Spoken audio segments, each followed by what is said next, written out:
What we're going to do with this file is we're going to take the text here and give it an arch effect. It's the arch tool, and give it actually a wave effect underwater. So what you need to do is, here's my layer panel, and we could see that we have our type tool here.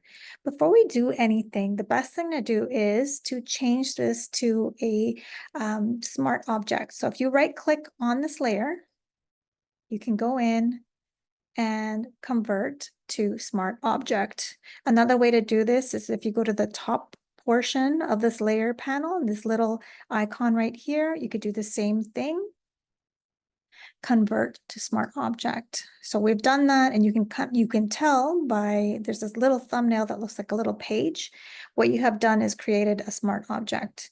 So now we are ready to give it the arch effect. However, there is nothing here. There's no tools to show me where the arch is.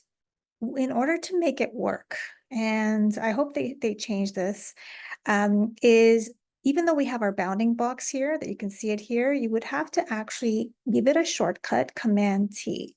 That shortcut is Edit Free Transform. So if you click on Command T or click on Edit Free Transform, immediately, do you notice that the top of the toolbar or control panel changes, right? It wasn't there before, but here is the arch tool.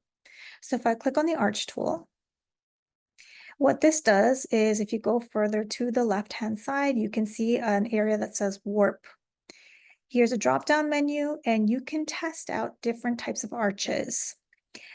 For example, here's one. And if it's too much, you can also change the amount of bend. It says 50%, you can reduce it to less than that, or 20%, 30, whatever. However, you can also see there's a wave effect, right? And you can also play with the bend if you want more or less. There's also, I'm going to go back in here, a flag effect if you want something like that. So here it says 50%. I'm going to change this to 30 to see how that looks, a little bit less. And that is essentially how you would use the arch tool. You can go in and kind of test out these different types of arches and see what they look like. But that is how you do that. So when you're ready to release, here's a check mark, or you can click on done, and you have released it.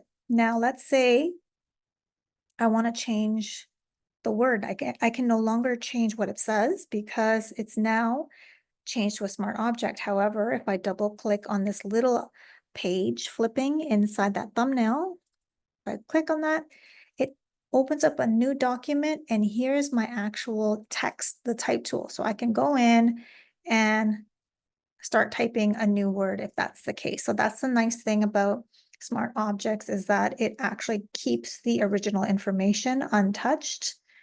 So that's how you do that.